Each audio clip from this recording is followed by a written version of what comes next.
রাসূলুল্লাহ সাল্লাল্লাহু আলাইহি ওয়াসাল্লাম বলেন, যে ব্যক্তি আমার 40টি হাদিস আমার উম্মতের কাছে পৌঁছাবে তার জন্য আমি কিয়ামতের দিন বিশেষভাবে সুপারিশ করব। সুবহানাল্লাহ।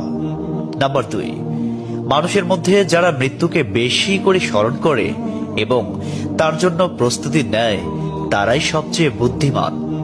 নাম্বার 3, প্রত্যেক জিনিসের জাকাত আছে, আর দেহের জাকাত হচ্ছে রোজা। নাম্বার 4, যে তার সময় আল্লাহর জন্য ব্যয় করে না তার জন্য জীবন অপেক্ষা মৃত্যু শ্রেয়।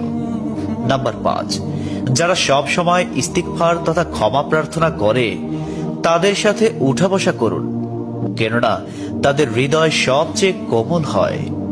নাম্বার 6, তুমি যত সিজদা দিবে আল্লাহ তত গুণা তোমার মাফ করে দিবেন। সুবহানাল্লাহ। নাম্বার 7, সূরা ফাতিহা প্রায় 1000 রোগের ওষুধ। নাম্বার 8, হাতের তালুতে জ্বলন্ত আগুনের কয়লা রাখলে যেমন কষ্ট হবে তার চেয়ে বেশি কষ্ট হবে শেষ জামানায় ঈমান রাখতে। নাম্বার 9, রোজাদারদের জন্য প্রতিদিন জান্নাতকে সুসজ্জিত করা হয়। সুবহানাল্লাহ। নাম্বার 10, রাসূল সাল্লাল্লাহু আলাইহি ওয়াসাল্লাম বলেছেন, কিয়ামতের দিন সব নবীর চেয়ে আমার উম্মতের সংখ্যা বেশি হবে এবং আমি সর্বপ্রথম জান্নাতের দরজা খুলব। সহিহ মুসলিম, হাদিস নম্বর 196। 11, যে ব্যক্তি রোজা রাখা অবস্থায় মারা যাবে আল্লাহ তাকে কিয়ামত পর্যন্ত সকল রোজার সওয়াব দান করবেন। সুবহানাল্লাহ। নাম্বার 12, যে ব্যক্তি ফজরের নামাজ আদায় করলো সে আল্লাহর হিফাজতে চলে গেল।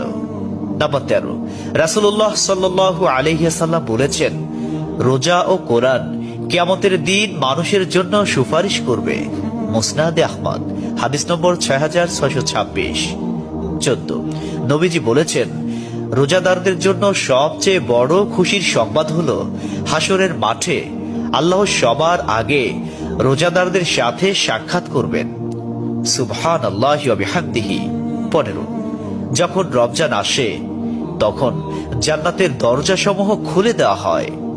16, রাসূলুল্লাহ সাল্লাল্লাহু আলাইহি ওয়াসাল্লাম বলেন, যখন কোনো বান্দা আল্লাহর দিকে দুটি হাত উঠায় তখন তিনি তা ব্যর্থ বা শূন্য ভাবে ফিরিয়ে দেন না। তিরমিজি, হাদিস নম্বর 502। 17, হযরত মুহাম্মদ সাল্লাল্লাহু আলাইহি ওয়াসাল্লাম বলেছেন, একটি খেজুরের অর্ধেক হলেও দান করে জাহান্নামের শাস্তি হতে নিজেকে হেফাজত করো। সহিহ বুখারী, হাদিস নম্বর 6023। প্রিয় ভাইরা, নাম্বার 18, যদি ভালো হতে চাও তবে